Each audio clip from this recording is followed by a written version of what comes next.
ഞാൻ താങ്കളോട് പൂർണ്ണമായി യോജിക്കുന്നു. പക്ഷേ ഇത് ഇന്ത്യ മഹാരാജ്യമായതുകൊണ്ടും എന്റെ കയ്യിൽ ആവശ്യത്തിലേറെ പണമുള്ളതുകൊണ്ടും വേണ്ടി വന്നാൽ സുപ്രീം കോടതി വരെ പോകാമെന്ന വിശ്വാസമുള്ളതുകൊണ്ടും താങ്കളുടെ ഭീഷണി ഈ മാമച്ചനോട് വേണ്ട എന്ന് പറയാൻ ഞാൻ ആഗ്രഹിക്കുന്നു. നിങ്ങളുടെ ഈ പീറ നോവലിസ്റ്റ് ഉണ്ടല്ലോ, അയാൾ ഒരു റേപ്പ് കേസിൽ ജാമ്യത്തിൽ ഇറങ്ങിയ ആളാണെന്നും ഈ കേസിൽ സ്പെഷ്യൽ പ്രോസിക്യൂട്ടറായി ഞാൻ വിചാരിച്ചാൽ പലവിധ വകുപ്പുകളിലായി അയാൾ എത്ര വർഷം വേണമെങ്കിലും അകത്താക്കാൻ സാധിക്കുമെന്നും ഓർമ്മിക്കുന്നത് നന്നായിരിക്കും. ഓർമ്മയുണ്ടല്ലോ. ഈ നോവൽ പ്രസിദ്ധീകരിച്ചില്ലെങ്കിലും നിങ്ങളും നിങ്ങളുടെ ആ അലബലാതി യക്ഷിയും അതിന് ശ്രമിക്കുമെന്നറിയാലോ. അപ്പോ എന്ത് പ്രത്യാഘാതവും നേരിടാൻ ഒരുക്കമാണെന്ന് അർത്ഥം. അതെ. ഒരു കോംപ്രമൈസും ഇല്ല. കോംപ്രമൈസ് ആയിരുന്നു ഉദ്ദേശമെങ്കിലും ഭീഷണിയുടെ ഭാഷ പുറത്തെടുത്ത എന്തിനാ? ഈ മാമച്ചൻ ഒരു പേടിത്തൂറിയാണെന്ന് വിചാരിച്ചു അല്ലേ? മീൻ കച്ചവടത്തിൽ തുടങ്ങിയതാ ഞാൻ എന്റെ ജീവിതം. പിന്നീട് റബ്ബർ എസ്റ്റേറ്റ് ആയി. റബ്ബറിന് വില കുറഞ്ഞപ്പോ ഞാൻ സാഹിത്യത്തിലേക്ക് കിടന്നു. എന്നോടോ? മിസ്റ്റർ, അവിവാഹിതയായ ഒരു ചെറുപ്പക്കാരി അപമാനിച്ചിട്ടല്ല നിങ്ങളുടെ വാരികയുടെ സർക്കുലേഷൻ കൂട്ടേണ്ടത്. അവിവാഹിതനായ എന്റെ നോവലിസ്റ്റിനെ കള്ളക്കേസിൽ കൊടുക്കാമെങ്കിൽ ഇങ്ങനെയും എനിക്ക് എന്റെ വാരികയുടെ സർക്കുലേഷൻ കൂട്ടാം. ഇനി ഞാനൊരു കോംപ്രമൈസ് പറയാം.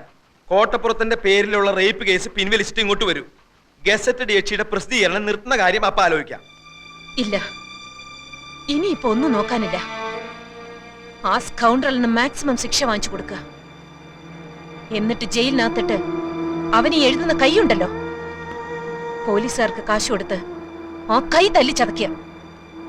നാട്ടുകാരുടെ മുമ്പിൽ വിഴുപ്പലക്കണ്ടല്ലോ എന്നോർത്താ കോടതിക്ക് പുറത്തു വെച്ച് തീരുന്നെങ്കിൽ തീർന്നോട്ടെ എന്ന് കരുതിയത്. ഇപ്പൊ എനിക്ക് മനസ്സിലായി, ഈ വൃത്തികെട്ടവന്മാരെ വെറുതെ വിട്ടാൽ സമൂഹത്തിന് തന്നെ അത് വലിയ ദോഷം ചെയ്യും. പ്രിയ പറഞ്ഞതാ ശരി. ഇനി ഒന്നും ആലോചിക്കാനില്ല, ഒക്കെ ഇനി കോടതി. Your Honor, you have already allowed petition 315 CRPC.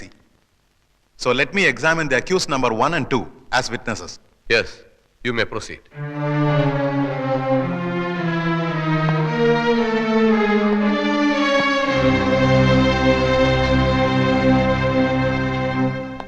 നിങ്ങളും രണ്ടാം പ്രതി രാമകൃഷ്ണനും അന്യായക്കാരുടെ വീട്ടിൽ എന്തിനു പോയി? ഞങ്ങൾ താമസിക്കുന്ന വീട്ടിൽ വന്ന് അവർ ഞങ്ങളെ കാപ്പ് കുടിക്കാൻ ക്ഷണിച്ചു, അതുകൊണ്ട് പോയി.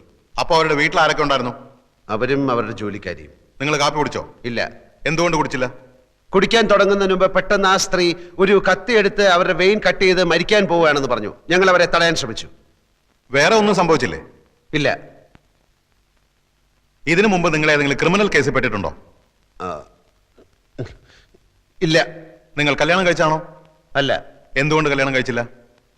ഒരു സ്ത്രീയെ കല്യാണം കഴിച്ച അവളെ കടപ്പറയിലെ ഒരു ഉപകരണമാക്കി മാറ്റാൻ എനിക്ക് സാധിക്കില്ല എന്നുള്ളതുകൊണ്ട്. സ്ത്രീകളോടുള്ള നിങ്ങളുടെ മനോഭാവം എന്താണ്? സ്ത്രീ അമ്മയാണ്, ദൈവമാണ്. That's all, Your Honor.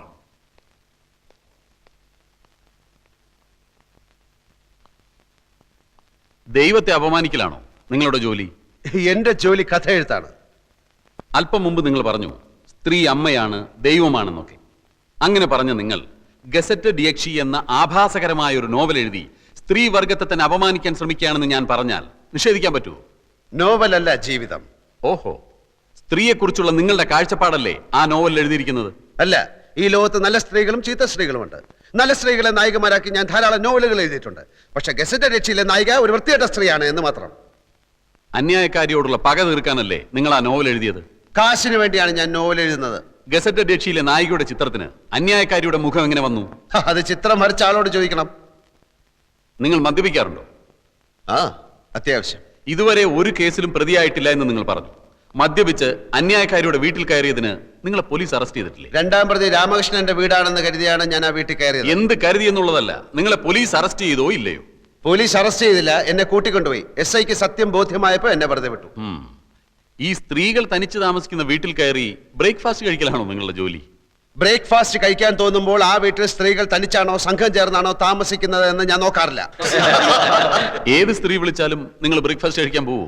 Breakfast മാത്രമല്ല, ലഞ്ചും സപ്പറും ഒക്കെ കഴിക്കാൻ പോകും. വർഷങ്ങളായി മനസ്സിൽ കൊണ്ടു നടന്ന അന്യായക്കാരിയോടുള്ള പക തീർക്കാൻ വേണ്ടിയാണ് നിങ്ങൾ അവരെ മാനഭംഗം ചെയ്യാൻ ശ്രമിച്ചതെന്ന് ഞാൻ പറഞ്ഞാൽ നിഷേധിക്കാൻ കഴിയുമോ? കഴിയും. ഞാൻ ഈ സ്ത്രീയെ ആദ്യമായി കാണുന്നത് തന്നെ ഏതാനും ദിവസങ്ങൾക്ക് മുൻപാണ്. ഓഹോ, സ്ത്രീയെ കിടപ്പറയിൽ വെറും ഒരു ഉപകരണമാക്കി മാറ്റാൻ സാധിക്കാത്തതുകൊണ്ടാണ് നിങ്ങൾ കല്യാണം കഴിക്കാത്തതെന്ന് ഇവിടെ പറഞ്ഞു. അതെ.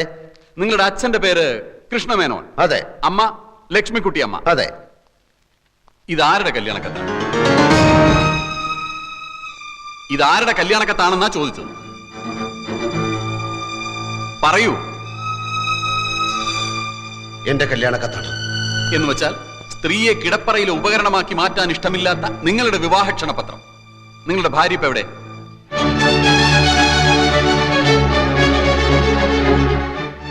ഞാൻ കല്യാണം കഴിച്ചിട്ടില്ല. കഴിച്ചിട്ടില്ലേ? അപ്പൊ കല്യാണം കഴിക്കാതെ ചുമ്മാ കല്യാണക്കത്തടിച്ച് വിതരണം ചെയ്യലാണോ നിങ്ങളുടെ ഹോബി? മറുപടി പറയൂ. അന്ന് അങ്ങനെ സംഭവിച്ചു. എന്താണ് സംഭവിച്ചതെന്ന് ഞാൻ പറയാം. കല്യാണം ഉറപ്പിച്ചു, കല്യാണക്കത്തടിച്ചു, ആളുകളെ ക്ഷണിച്ചു. കല്യാണ തീയതി അടുത്തപ്പോഴാണ് വധു അറിയുന്നത് നിങ്ങൾ ഒരു ആഭാസനാണ്. അങ്ങനെ ആ പെൺകുട്ടി കല്യാണത്തിന് വിസമ്മതിച്ചു. അതല്ലേ സത്യം? അല്ല. ആണെന്ന് ഞാൻ പറയുന്നു. അന്നു മുതൽ ആ പെൺകുട്ടിയോട് നിങ്ങൾക്ക് തീർത്താൽ തീരാത്ത പകയായി. അന്നത്തെ ആ പെൺകുട്ടിയാണ് ഈ കേസിലെ അന്യായക്കാരി പ്രിയദർശിനി എന്ന് ഞാൻ പറഞ്ഞാൽ നിങ്ങൾക്ക് നിഷേധിക്കാൻ കഴിയും.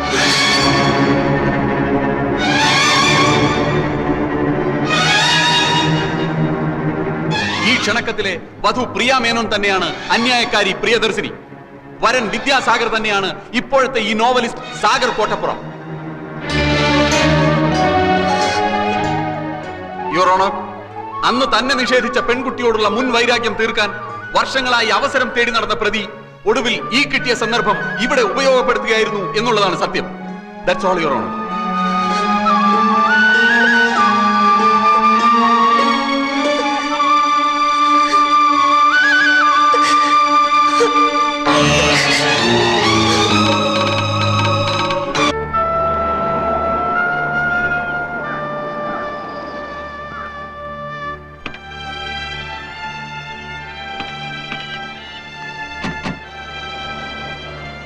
കല്യാണക്കത്തും പൊക്കിപ്പിടിച്ചുള്ള വക്കീലിന്റെ ചോദ്യങ്ങൾ, അന്തം വിടുന്ന നായകൻ ഒരു വശത്ത്, ഞെട്ടിത്തരിക്കുന്ന നായിക മറുവശത്ത്.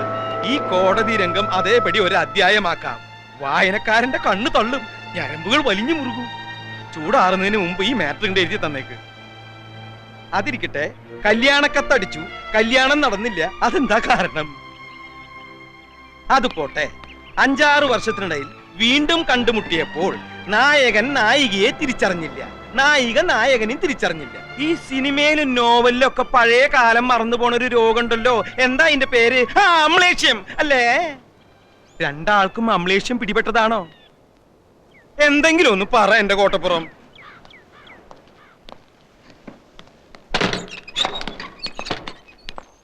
ഇപ്പൊ തന്നെ എഴുതി തന്നാ ഇപ്പൊ തന്നെ കമ്പോസിങ്ങിന് കൊടുക്കാം. നായകനും നായികയ്ക്കും അമ്ലേഷ്യം വേണ്ട, വായനക്കാര് വിശ്വസിക്കില്ല.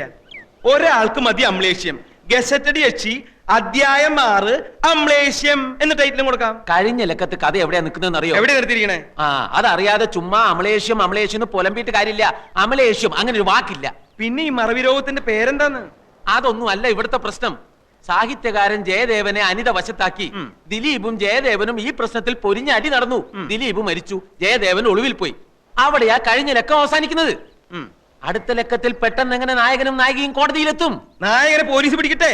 എന്നിട്ട് നായകൻ പോലീസിനോട് പറയുന്നു നായികയുടെ പ്രേരണ മൂലമാണ് താൻ ദിലീപിനെ കൊന്നതെന്ന്. അപ്പൊ നായികയും പോലീസ് പിടിക്കും. അങ്ങനെ നായകനും നായികയും കോടതിയിൽ മുഖാമുഖം നിൽക്കും. വക്കീൽ ചോദ്യങ്ങൾ ചോദിക്കും. പെട്ടെന്നാണ് കഥയിൽ ട്വിസ്റ്റ് വരുന്നത്. അവർ പണ്ടെന്നോ കല്യാണക്കത്തടിച്ചിട്ടും കല്യാണം കഴിക്കാത്തവർ. അമ്ലേഷ്യം. എന്താ കുഴപ്പം? സാറിന്റെ അത്രയും മണ്ടന്മാരല്ല ഇവിടുത്തെ വായനക്കാർ. വായനക്കാർക്ക് അമ്ലേഷം പിടിപെട്ടാലും മതിയല്ലോ. എല്ലാം കോട്ടപ്പുറം തീരുമാനിച്ചോളൂ. പക്ഷെ എന്തെഴുതിയാലും വായനക്കാരന്റെ കണ്ണ് തള്ളണം, ഞരമ്പ് വലിഞ്ഞു മുറുകണം. ഒന്ന് എഴുതി തരൂന്നേ. ഒന്നിങ്ങോട്ട് വന്നേ. എന്തിനാ? അല്ല, ഒന്നിങ്ങോട്ട് വരൂ. കസേര എവിടെ ഇരുന്നോട്ടെ? ആയിരുന്നോട്ടെ. ദേ വരുന്നുട്ടോ കോട്ടപ്പുറം. അമ്ലേഷ്യം. ഇയാൾ എവിടുത്തുകാരനാടോ? ചങ്ക് പൊട്ടി നിൽക്കുന്ന ഒരു മനുഷ്യനോട് ഇങ്ങനെയാണോ സംസാരിക്കുന്നത്? കോടതി രംഗം കഥയാക്കണത്രേ. കോടതിയിൽ കണ്ടത് അയാളുടെ ജീവിതമാണ്. അത് തന്റെ അളിഞ്ഞ വാരികയിൽ എഴുതാനുള്ളതല്ല. അളിഞ്ഞ വാരികയോ മഞ്ചാടിയോ? എന്നെ പറഞ്ഞാൽ ഞാൻ സഹിക്കും. വാരികയെ പറ്റി പറഞ്ഞാലുണ്ടല്ലോ. ഇറങ്ങി പോടോ, ഒച്ച വെക്കാതെ. എന്നോട് ഇറങ്ങി പോവാനോ? താൻ ഇറങ്ങണോ ആദ്യം? ഞാനായി മുറിക്ക് വാടക കൊടുക്കണേ, അല്ല തന്റെ അപ്പാപ്പനെ. നമ്മൾ തമ്മിലുള്ള മുൻപരിചയമൊക്കെ ഞാൻ മറന്നുപോയി. കാരണം എനിക്ക് അമ്നേസിയാണ്. നമ്മൾ തമ്മിലുള്ള ധാരണ അനുസരിച്ച് കേസിൽ അനുകൂലമായ വിധി നേടിയെടുക്കുക എന്നുള്ളതായിരുന്നു ആവശ്യം. അതിനു വേണ്ടുന്നതേ ഞാൻ ചെയ്തുള്ളൂ. ഒരു കാര്യം മാത്രമേ എനിക്കറിയണ്ടൂ. എന്തുകൊണ്ട് ഈ വിവരം നേരത്തെ എന്നോട് പറഞ്ഞില്ല? പറഞ്ഞതുകൊണ്ട് കേസിന് പ്രത്യേകിച്ച് എന്തെങ്കിലും ഗുണം ഉണ്ടാവുമെന്ന് എനിക്ക് തോന്നിയില്ല. മാത്രമല്ല, ഞാൻ മറ്റൊരു രീതിയിലാണ് ചിന്തിച്ചത്. അയാളുമായിട്ടുള്ള ഈ പൂർവ്വബന്ധം ഞാനുമായി ഡിസ്കസ് ചെയ്യാൻ പ്രിയയ്ക്ക് താല്പര്യമില്ലെന്ന് എനിക്ക് തോന്നി. വിവാഹം നിശ്ചയിച്ചിട്ടും പ്രിയ അയാളെ അറിയുമായിരുന്നില്ല എന്ന കാര്യം ഞാൻ ഊഹിച്ചതേയില്ല. പ്രിയയെ അയാൾക്കും അറിയാമായിരുന്നില്ലേ? നമുക്ക് പിന്നീട് സംസാരിക്കാം.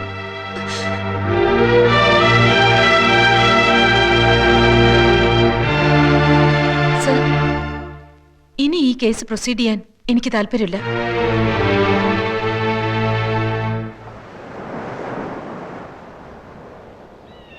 ഓ എന്റെ ദൈവമേ.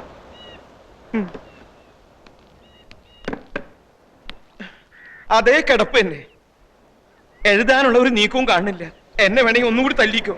എന്റെ സങ്കടം ഞാൻ പിന്നെ ആരോടാ പറയാ? എഴുന്നേൽക്ക കുടിക്കുക കെടുക്കുക, എഴുന്നേൽക്ക കുടിക്കുക കെടുക്കുക. സ്കോച്ച് വേണമെന്ന് പറഞ്ഞപ്പോ അതും വാങ്ങിച്ചു കൊടുത്തു. രൂപ എത്രയാ പൊടിച്ചത്? തഹസിൽദാർ സാറിന് അറിയോ? ഈ നാട്ടിൽ വേറെ എഴുത്തുകാരില്ലഞ്ഞിട്ടല്ല. MT വാസുദേവൻ നായരും മഞ്ചാടിക്ക് നോവൽ എഴുതി തരാന്ന് പറഞ്ഞിട്ട് പറഞ്ഞിട്ട്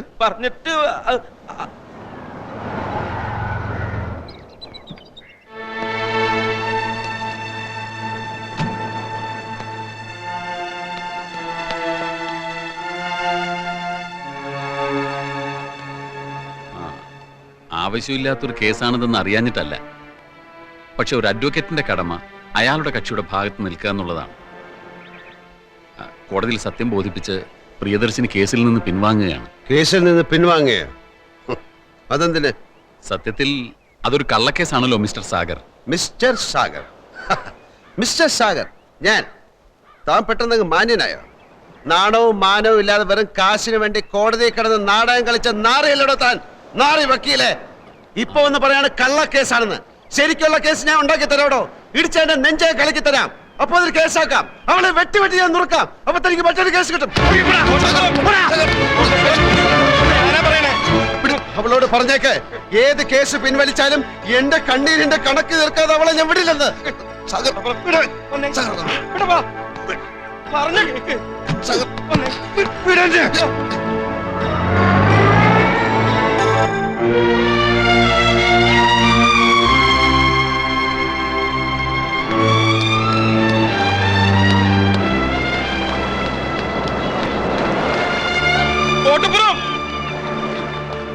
കോട്ടപ്പുറം നിക്ക്. ആത്മഹത്യ ചെയ്യരുത്. അതിന് മാത്രം ഇവിടെ ഒന്നും സംഭവിച്ചിട്ടില്ല. ആത്മഹത്യയോ? വിടോ. സ്വസ്ഥമായിട്ടൊന്ന് ആലോചിക്കാനും സമ്മതിക്കില്ലേ? അതല്ല, പെട്ടെന്നൊന്നും മിണ്ടാതെ ഇങ്ങോട്ട് പോന്നപ്പോ. അത് പോട്ടെ, ഇപ്പൊ ആലോചിച്ച എന്താ? കഥയാണോ? ഈ കാണുന്നത് എന്താണ്? ഇത് കടലല്ലേ? അല്ലേ? ഈ കടലിന്റെ അക്കരെ എന്താണ്? കടലിനക്കരെ അക്കരെ കരയായിരിക്കും അല്ലേ? ഈ അറബിക്കടൽ കടന്നു നിന്നാൽ എത്തുന്നത് എവിടാണ്? ഗൾഫിലല്ലേ? അതെ, ഗൾഫ്.